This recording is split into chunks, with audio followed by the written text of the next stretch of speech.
So at the time of recording, it's Tuesday, the 2nd of February. And I wanted to start this podcast by paying tribute to someone who has done so much for the NHS whilst keeping a big smile on his face along the way. Rest in peace, Sir Thomas More. What you've done for others will have a huge impact on families, care workers, and individual people's lives for years to come. You might not be here anymore, but your actions won't be forgotten. And on behalf of all of the UK, thank you.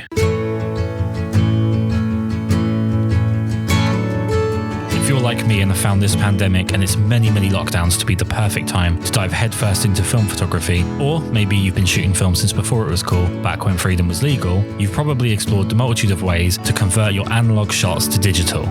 Having extensively tested the flatbed method to a frustrating and fruitless end, I was keen to switch to the camera plus macro lens method that's been recommended to me by so many photographers, both on and off of the podcast.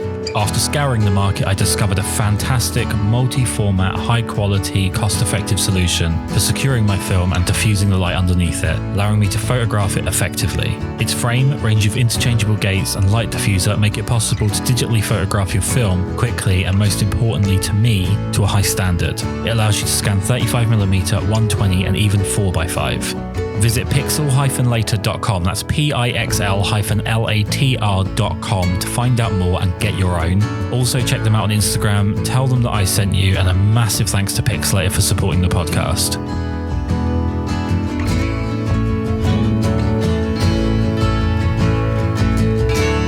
Right then, let's get on with talking about photography and stuff. Big things have happened since the last time me and you spoke. Big things. So Fujifilm 400H has been discontinued, and for about 3 hours on Instagram, absolutely every single film photographer shit the bed on it. So how's that gone for you? What do you feel about one film stock that it seemed like no one was using going out of business? So to be honest, it's bad to say that it's not that I don't care. It's just that I don't think it'll affect people in the way that they made it out to seem like it would. Mm-hmm. Through reading what Fuji said, it didn't even sound like it was. I mean, it's because they've said it was they couldn't source the materials as easily, I think was the reason they said it's being discontinued. So they didn't mention that it was because there was a lack of interest or anything like that, which it still could have been that way. And they're just kind of mentioning a different reason as to why it's being discontinued. But I don't think it's as big of a deal as a lot of people are making it out to be, because in the past, it seems as though Fuji has reintroduced film stocks in a version 2 or some other form. So I wouldn't be surprised if we see another 400 speed film from Fuji come out that is similar to 400H, whether it be 400H2 or whatever. But yeah, and it also sounded like in 120 they're going to continue to make it through this year. I'm not for sure on that, but I did hear that somewhere, that they're going to continue the production through 2021 in the 120 format. So yeah, that's right. Yeah. It just sounds, it just was one of those things. I think that it just, they dropped the bomb and everyone kind of went into panic mode for whatever reason. And then all these companies started charging double, triple, quadruple the price for it. And now it's back ordered everywhere. And, it's like unnecessary chaos, it seems like. But for me, I shot it 2 or 3 times, never really got too attached to it. I got some decent results, a couple photos I really enjoyed from it, but it was never something that I was going to use long term. And so for me personally, not a huge deal, but for those that did use it on a regular basis, I just feel bad that now it's back ordered. And I just hope that it is because of the reason that they stated, which was it's hard to source the materials, and not because there's a lack of interest compared to what it was before, which could be the case just because of how film is kind of growing on these social media platforms. And a lot of people are pushing Portra and HB5. Like those are the two kind of main film stocks it seems like everybody's kind of pushing. So I think Fuji 400H kind of got neglected in a way, but right. Yeah, I don't know. a couple of things that kind of jumped out to me was I woke up, look at my phone, I'm going through my stories, and just one person after another is posting about it with that kind of waving their fist at the sky mentality. And the thing that I pointed out, and I had a couple of people get a little bit frustrated with me over, I guess because I always seem to come at things from a slightly pessimistic point of view, but I was being incredibly cynical of the people that were posting about it, saying, you don't have to make this about yourself. Like, it's a film going out of stock. You didn't use it. You weren't one of those people that was relying on it for what you do. So by posting about it, the only actual thing you're doing is making it harder for the people who do use it regularly and do like the look of it. Because what's happened is exactly what you're saying, is that it's forced the scum on eBay to buy up a load of it so that they can sell it on expired in a few years for a ridiculously inflated price. And it's encouraged businesses to price hike. And one of those companies, I actually want to give them a huge shout out, because there's a company called Moment, and I believe they have a YouTube channel and a fairly decent following in America, although over here no one gives a shit. And basically they hiked their price for 400H almost immediately to, I think, approximately a little bit over double. They were called out for it by a few people, and me being one of those people when I saw it come up on my feed, not because I'm pretending to care about 400H or because I'm pretending that I used it to any extent, but more to the fact that I'm kind of sick of the same words being used about film photography that don't ever seem to come into fruition, which is this idea of like community. And it's not community. In that kind of situation, it's extortion. And when I called them out for it, they responded to me by saying that they had raised the price to what they had seen it available for on other websites, and that they have a price matching policy. So basically what they were saying is, we've price fixed, but if you can find one company that's honest enough to lower the price, we'll take their business. So fuck those guys. The film community, the photography community, and to be honest with you, bearing in mind as well, international pandemic, and you're trying to find a way to hike prices on people when you're already a well-established business, I think, I'm not sending you a birthday card. Yeah. I'm kind of waiting for the videos for how you can make Portra look like Fuji 400. So have you given that a thought for your YouTube channel? Yeah. I saw that the community kind of, certain members of the community that I follow called them out on that, which was good, because I think it was a little bit of an advantage of power there, and just, I understand that business is a business, but at the same time, it's important to be ethical and moral. And when somebody has to pay, 4 times the amount or 3 times the amount for a film stock that they shoot regularly, just because of an announcement and things got taken a little bit out of proportion, then I don't, that's no way to treat the people that keep your business alive. Absolutely. So I think it was great to see certain members of the community express their feelings about that. And it seemed like they, corrected the price after that, which was good. But yeah, it's something that just, you hate to see happen in the first place. But and then to the films, or the Fuji 400H, getting Portrait to look like Fuji 400H. I was going to say that it's like, there's going to be these presets. I mean, there's probably presets already out, but there's just going to be presets, and everybody's going to be, you get your Fuji 400H preset pack, only $39.99, comes with 10 different emulations and different grain options, and for Portra 400, Portra 160, it's going to be interesting, and it's inevitable that kind of stuff is going to happen. But I think I understand that some people were just, probably use that in the way that I used Portra. I try to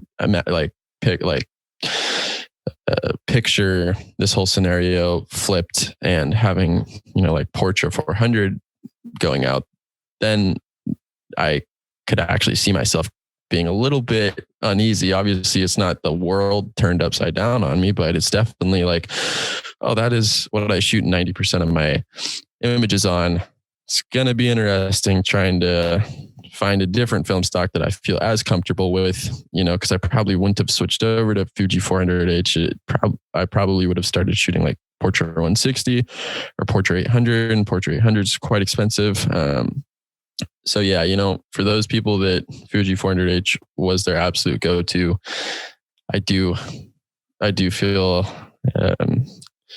bad for those guys, and I hope that Fuji does end up coming out with a different emulation, because it would be a shame to see that go for all the people that really love to use it and actually cared about it, as opposed to the people that shot it once and are making a huge deal about it. Well, quite often lately I'm hearing about different things that people, sort of ordinary qualities of people, being referred to as being a superpower. And one of them that I actually saw as a sticker on Instagram was the idea that being deaf is a superpower. I have a point, bear with me. I'm actually very hard of hearing in one ear. And I'll be honest with you, I've never found that to be much of a superpower, other than not quite being able to work out where noises are coming from if they're more than like 3 foot away from me. But I think I do have a very special superpower, which is I can take the most positive of person and I can turn them negative with just the right amount of moaning. And I'm scared of doing that to you here. So let's talk about your YouTube, because last night I took in your new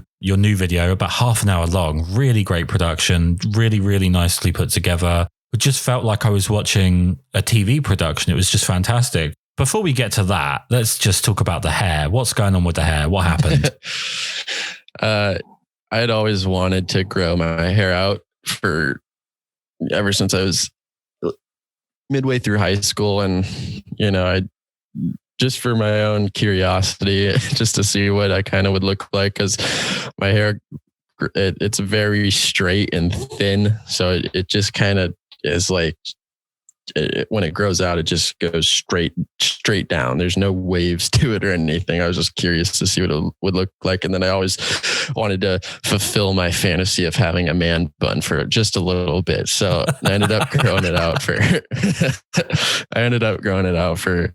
it was like 2 years total, a little over 2 years. And, yeah, it was a fun experience, but towards the end, just increasingly annoying, and just kind of impulsively decided to chop it all off. And when I took my first shower after getting my hair cut, I had absolutely zero regrets, because it was about 7 minutes shorter than it was before. And it just everything about it is more convenient. And it's just, time for a change, because my hair was short like it is now, pretty much my whole life. And so happy to be back in my normal form. So is the plan now, I don't want to dwell on the hair too much because I don't have any, but is the plan now moving forwards with the way that you've produced this new video? I mean, there just seems to be a real jump in the production quality. And I'm not saying that to be negative about what you've done before, but it just seems to be such a positive jump. Is that the plan? Is that you want to maybe spend a bit more time on videos, then be a bit longer, but in terms of frequency of posting, they'll be a bit more spaced out? Yeah, that's kind of the change that over the last couple months I've realized I want to have happen, because I want to take the YouTube channel in a direction that mimics something that you would see on Netflix or on TV in a way. Just for my own satisfaction and fulfillment, because I do come from I've spent a lot of time making videos and doing video creations. So it's just like neglecting video is something that would be incredibly difficult for me to do moving forward. I think I obviously want to make photos that can stand on their own, but it's very important to me to have the video that accompanies the photos, because I think it adds in a totally new and different and additional dynamic to the stories that I want to tell. The way that I want to kind of use my YouTube channel moving forward is, obviously have my images as the backbone through the video, and the photography experiences and journeys that I have be that backbone. But I want branches to come out of that backbone, and I can highlight those stories through video. So, for example, in my last video, I ended up going up to Seattle for a little bit, and I did a quick interview with my friend Lily, who's an artist. And that wasn't even planned at all. I went up to Seattle on a whim because it was a nice day. I hadn't been in the city for quite some time. Just wanted to go up there and shoot. I knew she lived up there, so I texted her, asked her if she knew of any good places to take photos. And she said, yeah, there's some really nice spots around my house.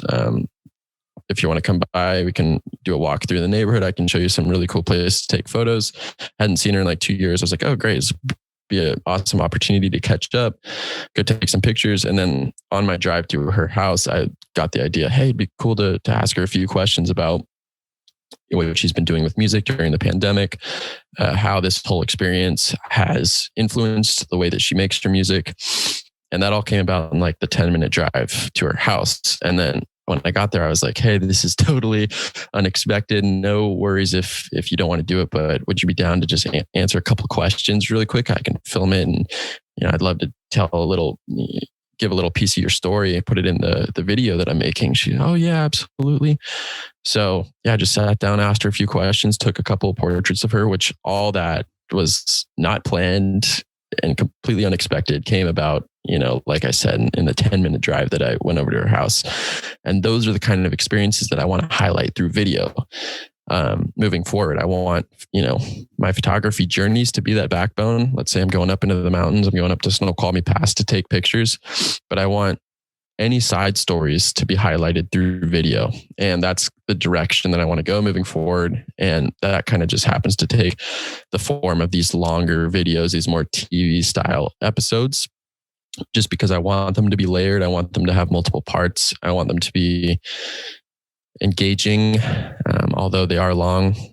And that's one of the most powerful tools about video, because you can tell a story through a picture, absolutely, but there's something, you just can't quite do it in the way that you can with video.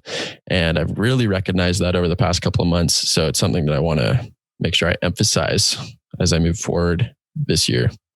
I mean, the word you used there that jumped out to me is layered, and that's how I felt watching it. It felt like it was almost in acts structure, like it was a 3-act YouTube video, which is obviously completely nuts, because even if you watch like short movies on YouTube where it's like it's actually supposed to be a movie, they don't have quite as much in the way of layering as what you had. I honestly really do think you did a fantastic job. And I'm not prone to kissing ass. So it's definitely, if an English person compliments you, it means something really good, because we spend most of our time just being the villain in American movies. But let's address, first of all, the 11 people that disliked it to like the 2,000 people that liked it. The 11 people that disliked it, I'm speaking specifically to you. Just reevaluate your life, okay? Just reevaluate it. Oh my gosh. I think the dislikes are just disliking a YouTube video is so interesting to me.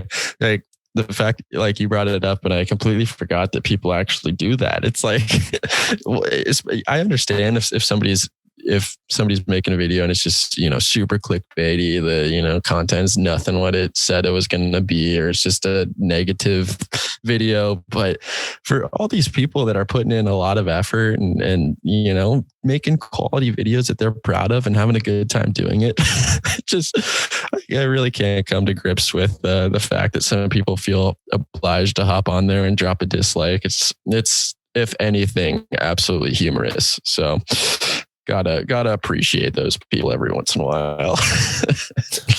They definitely have to reevaluate their life, though. Yes. There's a couple of things in this video that really stood out to me.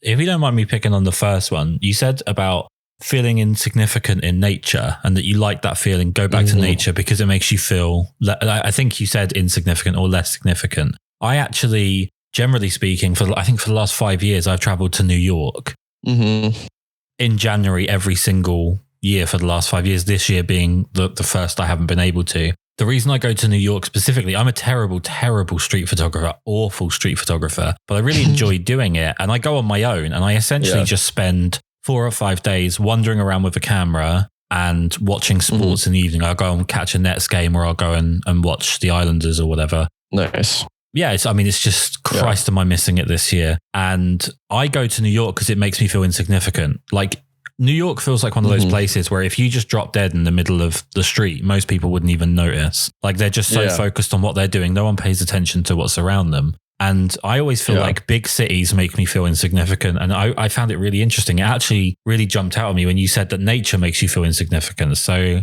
how come? I think it's just becoming completely disconnected from everything that I've grown up to know. You know, from a young age, you're in school, you're surrounded by other people constantly, surrounded by my friends, live with your family. It's, for the most part, you're always around people. And then when I started to take these trips up into the mountains by myself and go on these hikes where there'd be nobody else on the trail, I just really felt alone. And seeing the landscapes just flow through these mountain ranges as far as the eye can see, it just opened my mind. And I really started to realize just how vast the world is. And taking it a step further, if this is just in my backyard, if all these landscapes that I go out on a hike and I look out at the view and I can see the mountains just roll on forever and ever, and that's just in my backyard. Imagine what else lies out there that not just I haven't explored, but the rest of the world hasn't even explored. You know, it is a mind-boggling thing to think about the fact that just in Washington state, there are these landscapes and there are these mountain ranges that just seem to carry on forever and ever. And this is only a tiny fraction of the world.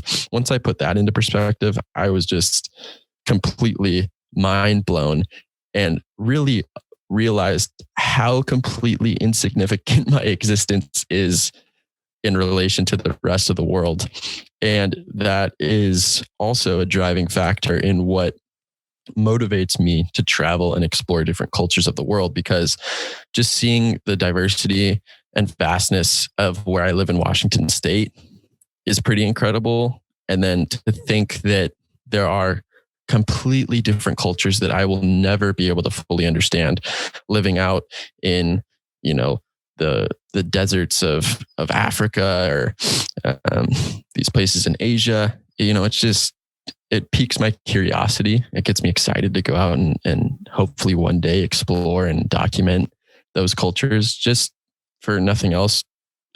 If for nothing else, just for my own personal gain and my own personal learning. One show that has been heavily inspiring me recently has been Parts Unknown by Anthony Bourdain, because he goes to these different places all throughout the world, these different cultures, and he really tells the story that matters. It's not just him going to these beautiful places and highlighting all these amazing, you know, tourist attractions and stuff. He really dives into some really interesting cultural values of all these locations that he goes to. And he helped spread the word about many different cultures throughout the world to the public.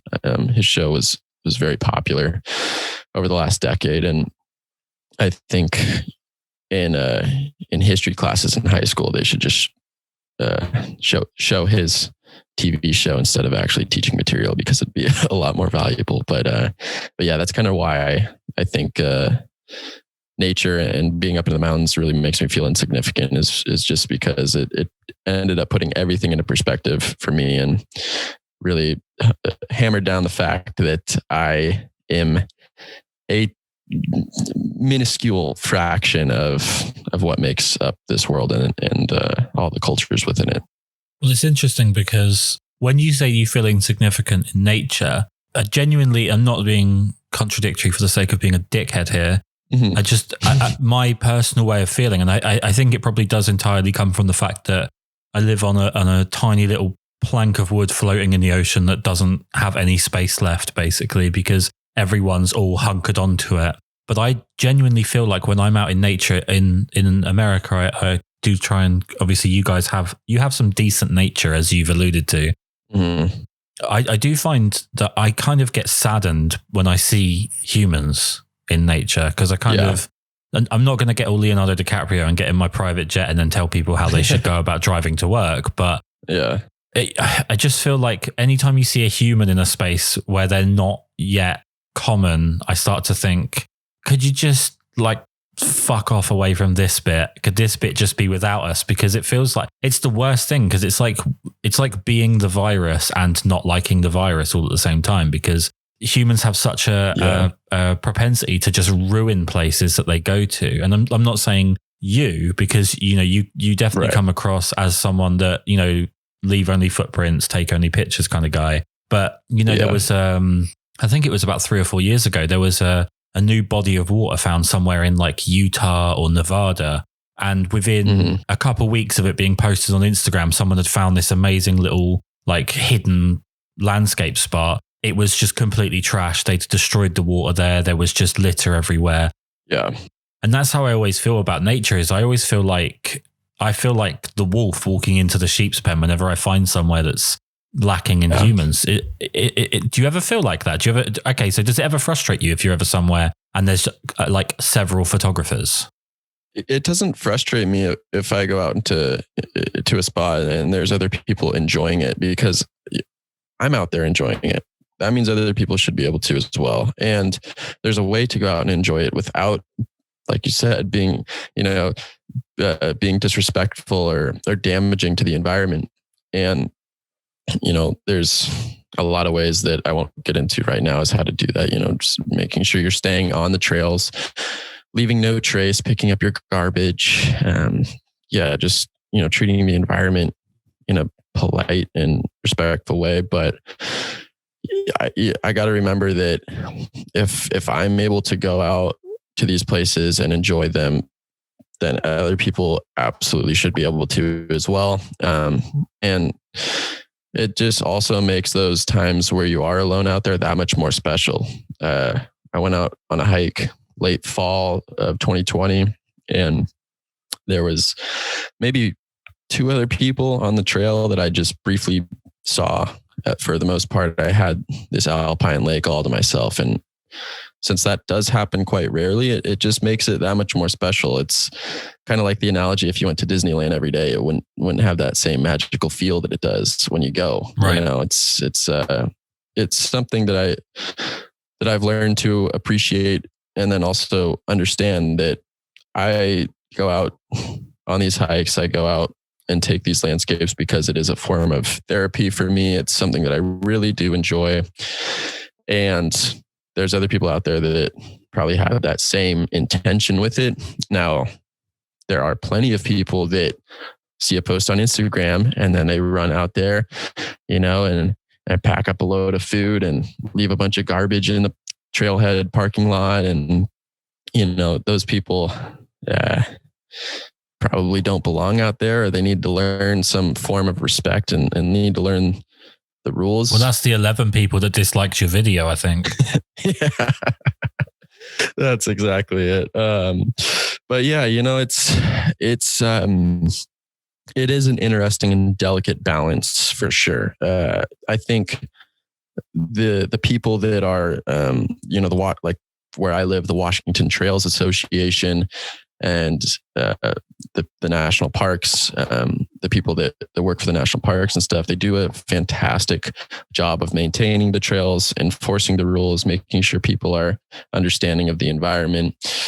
And that's only something that I've learned to appreciate over the last couple of years as I've had time to mature more, because as a kid, I'd definitely be one of those people, not to necessarily leave garbage everywhere and litter, but just to run off the trail, and just not treat the environment the way that it should be treated. But over the last couple of years, I've really learned that it is important to make sure that you are doing your part to keep these places clean and intact, because as the world population grows, obviously it likely won't happen in our lifetime to see a lot of these places get cleared out and logged and stuff. But I mean, to a certain extent, it will. But there's a lot of space that has yet to be explored.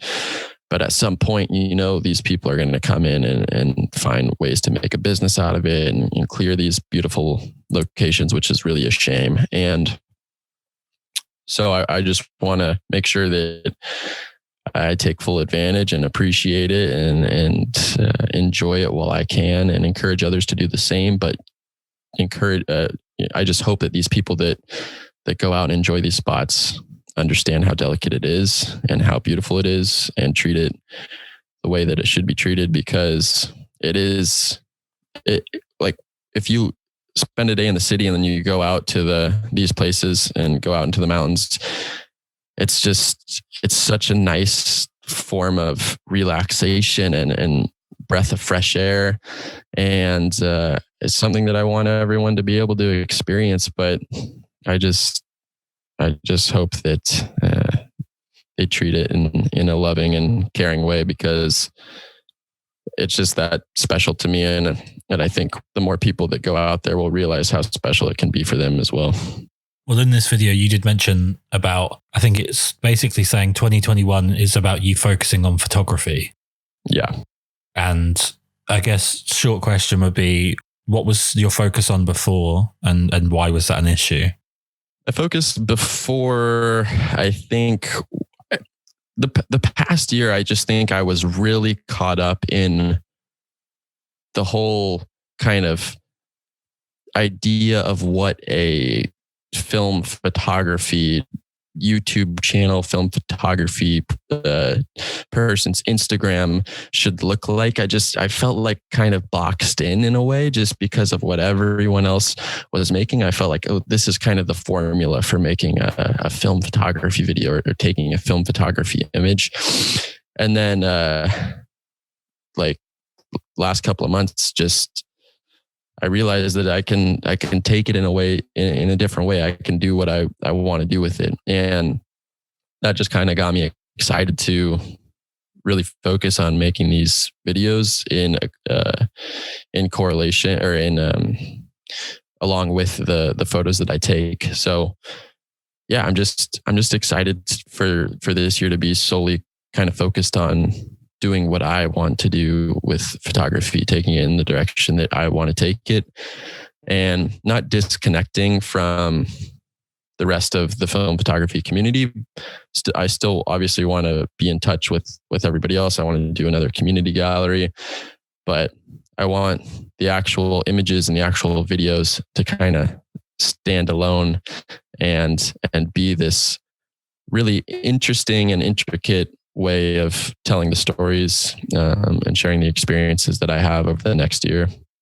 So what does focusing on it for yourself look like? Is it down to maybe setting yourself some shorter term goals over the course of the year, like little projects? I mean, I don't know how structured, for instance, your last video was. Mm-hmm. You mentioned about the kind of the central part, or the central act of it being a little bit improvised.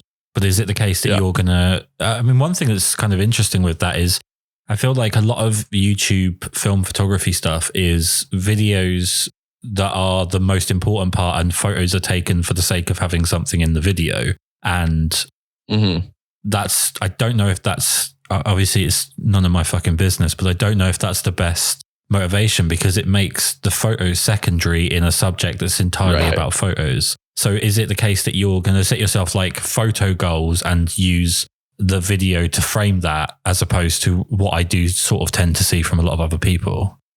To a certain extent, I'd say yes. I think that this year, both videos and photos that I end up making are going to come from essentially me going to a place that I have kind of pre-planned and going with the intention of taking pictures, but not having a lot of expectations while I go out there. So I want, for example, maybe go out to a place in Eastern Washington. I just went out there actually for my new video, but a place called Ellensburg. It's this little town, Eastern Washington. It's very kind of Western-esque. And, just have that in mind, the night before, have it planned. Okay, I'm going to Ellensburg tomorrow. I'm going to go out here, but I don't have any intentions for, or I don't have any expectations for what these pictures are going to be or what pictures I'm even going to take. It's, for me, I just love going out and on a whim, finding, what I find and documenting that the best. For whatever reason, I know it's not the case with everyone, but for whatever reason, my entire life, always my favorite pictures, my favorite videos that I've made have always been these trips or these locations that I just kind of pop out to and I end up capturing what I find. Some of it is sometimes it never works out. Sometimes I go out to these places and I just don't find anything, and that's part of the process. But a lot of the times I'll end up going out to these spots and I just meet somebody and have a conversation that is super intriguing, or find something that ends up making for a great image or a great piece for a video. So this year, kind of taking all those and stirring them in this big, all those experiences and stirring them in this big pot, kind of creating these videos around that. I think that's what I'm most excited for. And yeah, I've always just been that kind of person that's big on improv. I just kind of go out to a location and just kind of end up capturing whatever I see. And a lot of the times it means driving around and just nothing's really catching my eye. I'm not really in the creative zone. And that can happen and can be incredibly frustrating. But for those times that it does end up working out, makes for some really special pictures, videos, and experiences. I mean, you really did kind of dance on something earlier there that I think is worth taking a look at. Something that I have noticed with, my very brief time paying attention to film photography on YouTube. I didn't generally pay attention to photography on YouTube for quite a while, but with my brief time watching these videos and subscribing to a lot of channels, and there is a formula that a lot of people follow. There is a real stereotype to what a film photography YouTube video should look like. And, not to demean it, because if something works and if someone enjoys something, that's going to happen. There's a reason that you got big movements in music, is because one person did something and someone else saw it and was like, oh, I want to do that as well. And that's kind of where it comes from. But what does happen is there has to be a natural evolution. There has to be, the next thing comes in. Otherwise, it's just lo-fi videos of people taking pictures of car parks in their hometown. Yeah. It's going to hit a wall and people are going to get a little bit bored of it. And I feel like it's actually quite a crucial point for film photography generally. Obviously, we alluded at the beginning to a fairly significant or insignificant thing, depending on your Instagram following, I think. But, films being discontinued obviously has to be of concern. Although digital cameras get discontinued fairly regularly, it doesn't seem to scare people because there's always new ones coming out. That's really the crux of it. Because of the rise in popularity of film photography over the last maybe 5 years, and I really do think it's actually becoming quite exponential. It's really picking up, and you're seeing people that used to shoot film who switched to digital for their work, even picking film back up as a medium, because just within the sort of general zeitgeist, it's becoming popular again. People are using fake film borders, like Kylie Jenner or whoever is using fake film borders because the aesthetic of film is now becoming popular outside of photography. This is a really key moment for continuing to grow that, because what can happen is it can stagnate very, very quickly with the costs involved and the inconvenience as some people view it. It's important to kind of keep things moving. And I genuinely would put my money right now on this time next year, and we're more than happy for us to do this again in a year's time, and you can see if I was right. To say that the way that you've done this most recent video, and I promise I'm not overplaying this, being really significant, that if people start seeing that, it benefits to put in more work, to put in a little bit more of yourself into the video, a little bit more production, a little bit more time, and maybe not rush stuff out, for the once a week video, it's going to make a big difference. Like, I've been stuck in a house now for coming up to basically a year, with the exception of a couple of months of sporadic being allowed to be outside of the front door. Mm-hmm. And my motivation for photography has really dropped as a result. And watching your video last night literally made me want to get my camera out, go and do something like immediately. That was the instant feeling I got, was I felt motivated to go and do photography. And when I'm watching a lot of these kind of like stereotypical photography videos, I just don't feel that motivation, because it just feels like we're all hitting the same beats over and over again. It's like watching a horror film from like 2003. They're just doing what you've seen 1,000 times over. Yeah. Obviously, you've taken your step forward, and I'm speaking for you there. I apologize. But you've taken your step forward with this latest video, and I can definitely see a progression coming. How does the film community and how does film photography stop itself from stagnating?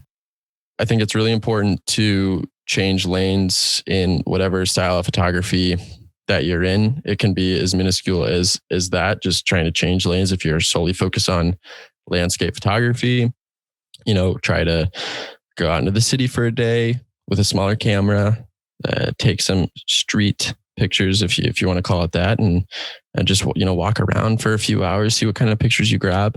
Or it could be changing lanes in the sense that if you are solely focused on taking pictures, maybe one day you go out and you try filming yourself on a video camera, if you have one, or your iPhone or something like that, and you make a little video out of it, you narrate over it, not necessarily to put it out there for everybody to see, but just do it for yourself.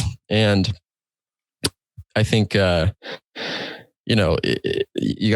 it's really important to have zero expectations when you start changing lanes and when you start putting yourself out of the box that you might be in. You can't have any expectations when you do something like that, because you're just going to end up beating yourself up over it.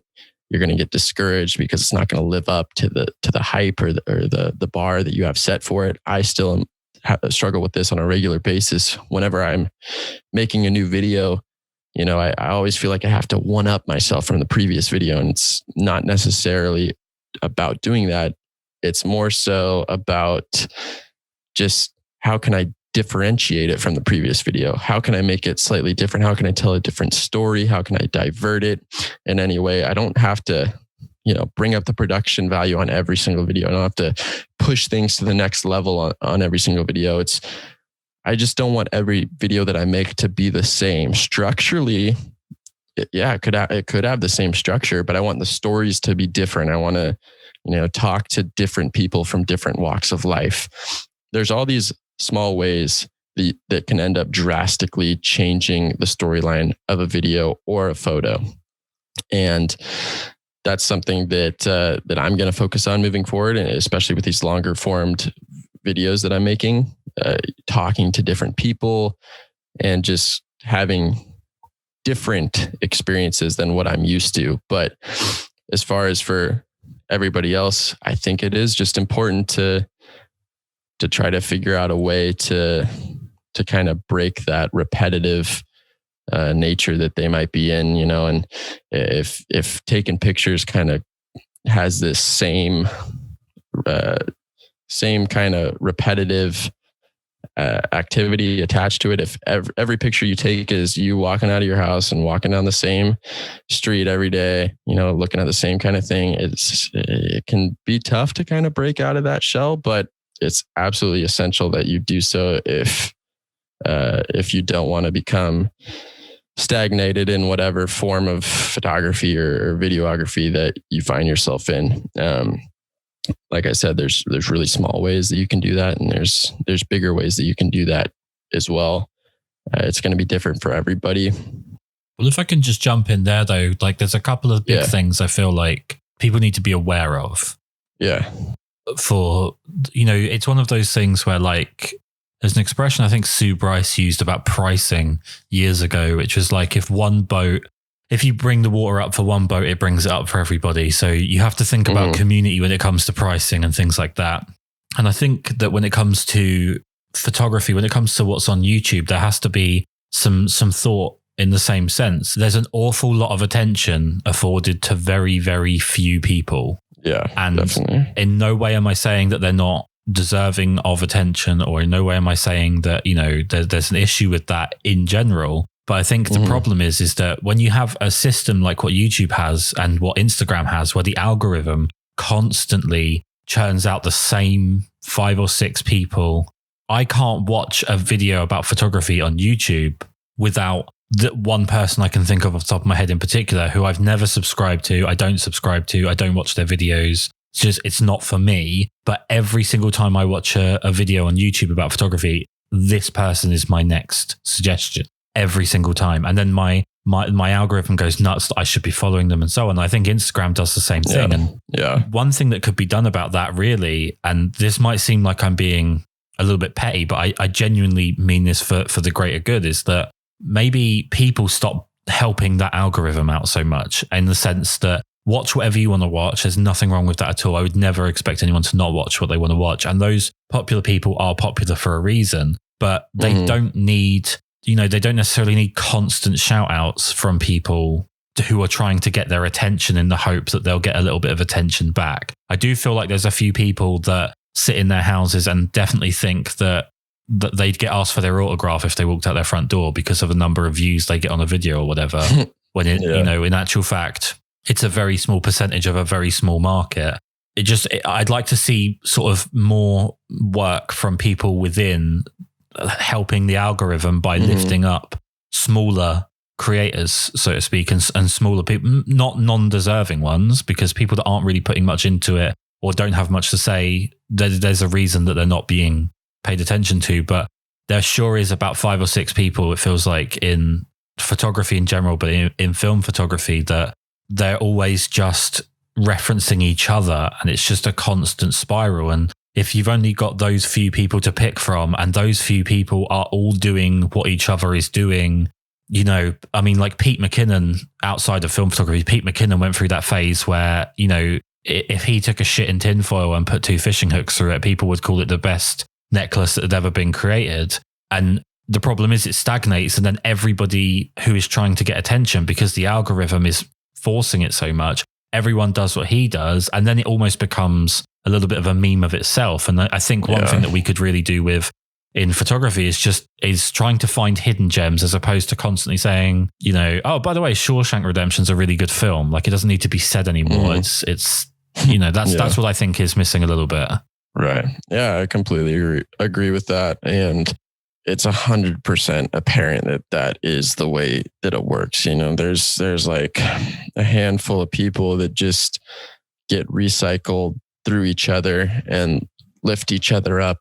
And in reality, there's so many smaller photographers and filmmakers out there that are making incredible work. And that's one of the things that I really wanted to highlight when I created the community gallery, because I noticed that when I started, I was like, wow, there's like 3 people on YouTube that I keep getting recommended for. I wonder how many more people are out there that are either making videos or taking photos that I don't even know about, that are probably taking as good of images and making as good of videos as some of these people, And it's like, dang, how do these people get discovered? Because all it's going to do when these people get discovered is help the entire community as a whole, offer a different perspective on things.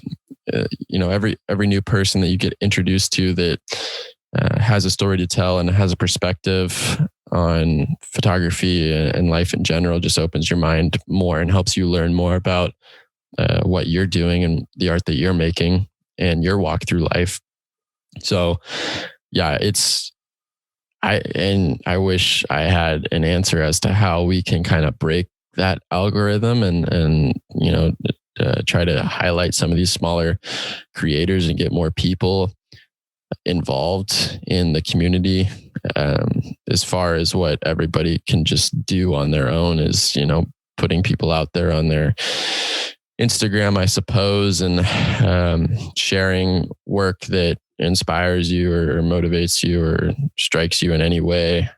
Telling people about the, photographers that you're enjoying or people on YouTube that you're enjoying, having those conversations. While we're on the subject, it would be completely contradictory of me to bring this up and then not have someone to throw to. And I don't know if you know absolutely. Of this person. They're UK based, and something that they do is they produce these fantastic videos, really breaking down cinematographers or breaking down photographers, and talking about their work. They do videos about, women in photography, women in film photography to follow, people in general in film photography to follow. And that's T Hopper. T Hopper's a really cool channel to follow. Mm-hmm.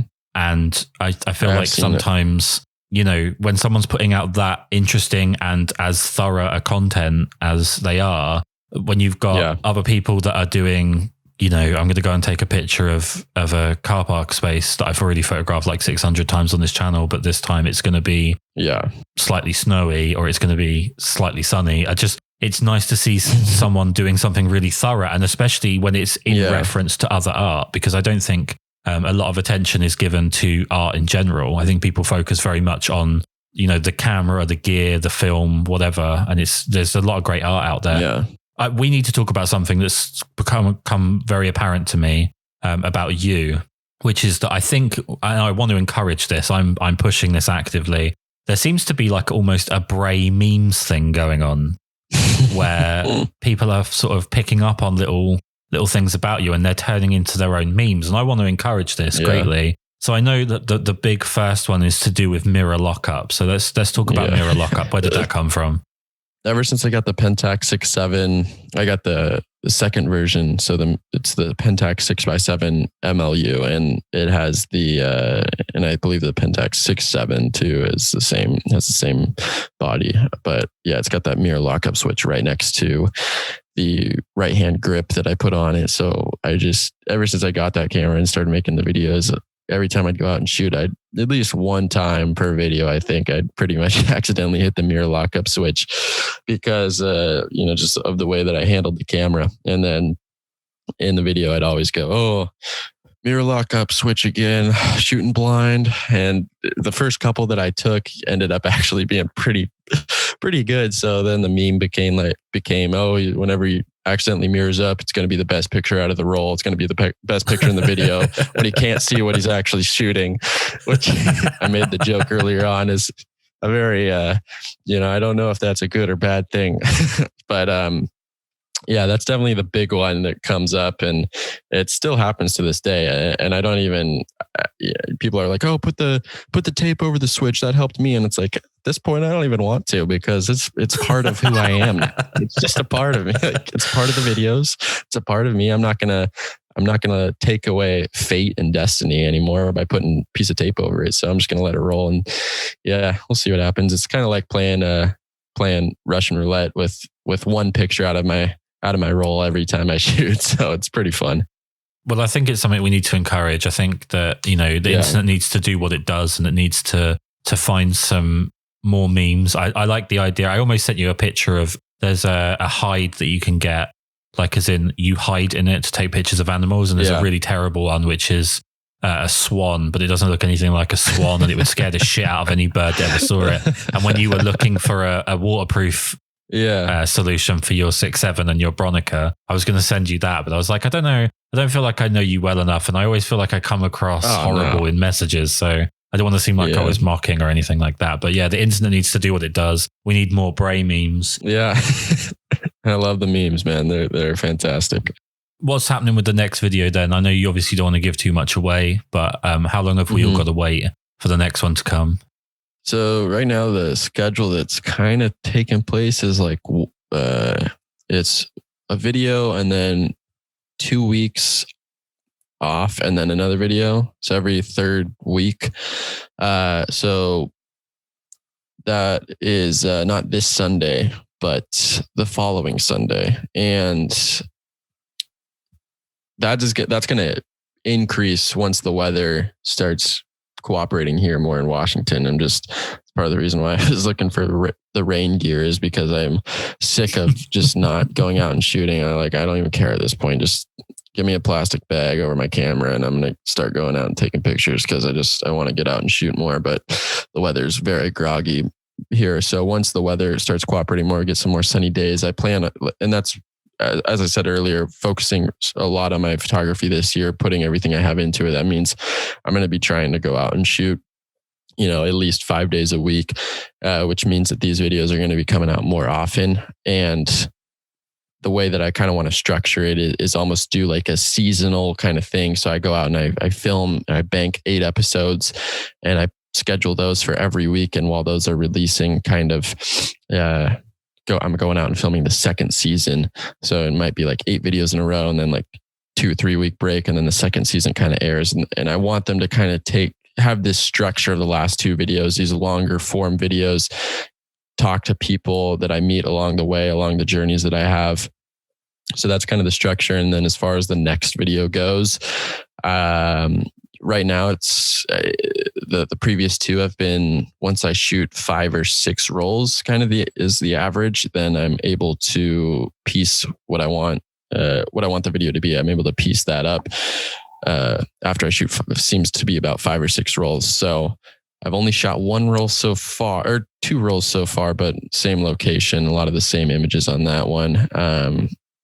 So yeah, it'll probably take another few days of shooting. Hopefully we get some nice weather here coming up. But the next one, I think some of these images that I got in my first 2 rolls are going to be some of my favorites to date, hopefully if they turn out. And yeah, I want to kind of get out into the Eastern Washington, which is more desert kind of landscapes, these highlands, a lot of grass and snow and stuff, kind of shoot those areas, maybe talk to some friends I have out there and stuff. But yeah, don't have it all jotted down or scripted yet. Just kind of a loose idea of heading out that direction. So we'll see what ends up happening. Well, one guy I do know that's out your way is Scott Whipperman. I think he's in Seattle now. I know he was moving in that direction, but he's got this fantastic style of combining, like he finds like the point where nature meets people. Or cool. Like he finds a human element that's being overtaken by nature, things like that. He's a really interesting guy to talk to. So I definitely recommend looking into perhaps talking to him. And like you, I don't know what it is about your part of the world, but you have lovely voices. It's very frustrating. I feel like this whole, you could have been advertising whiskey for this entire podcast and it would have just totally been. No way. Totally been fitting. I've never had that. I actually, so quick side note, I did a few podcasts myself. I can't remember if I mentioned this to you back when I was in college. Really bad, just like talking about kind of degenerate college things that are now unlisted on my YouTube channel. But I did get a couple comments saying that, oh, wow, your voice is quite soothing. I could listen to this for hours, which is just like, every time I hear my voice, like when I go back and watch my YouTube videos, I can't do it. I just cringe. Oh, no, I can't watch it. I can't listen to my own voice, but I appreciate the compliment. Well, maybe set up like a Patreon wall where people can listen to the old degenerate college podcast if they give you enough money. That's the trick. A bad idea. Right. You've been so generous with your time. I think this makes up for about 3 hours total that we've spoken to each other, which is far too much time to spend listening to me talk.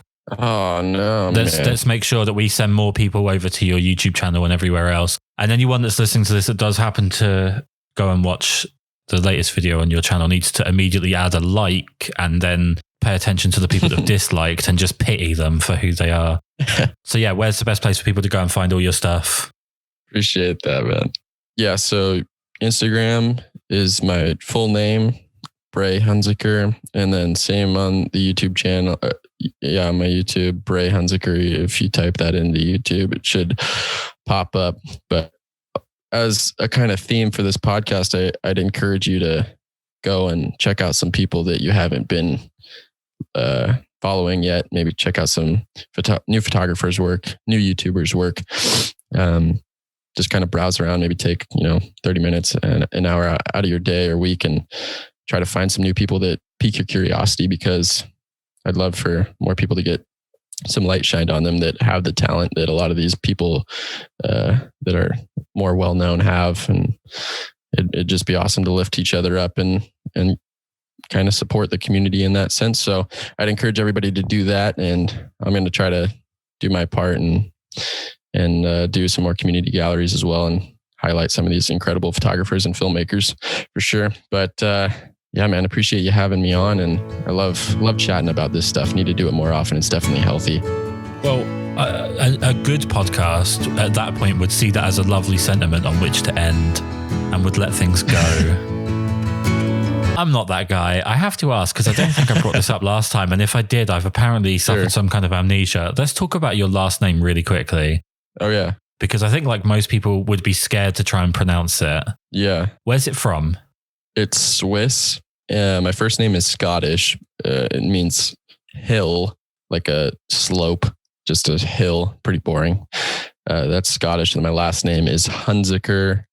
And that is, Swiss. And it originates from what I understand, there were some tribes or villages in Switzerland. Not sure the year, way back. And one of them was called the Hunziker tribe. And I guess there was a battle or something, and the Hunziker tribe prevailed, migrated into Germany, I believe it was. And yeah, from then on, it was from the people from that village or tribe were called Hunzikers, and that's where the last name stems from. The longer I've waited, the more that I've tried. All the years that I've wasted trying to find it. All that I go through for my peace of mind, let it all go out the window. No smoke in my eyes. I can hear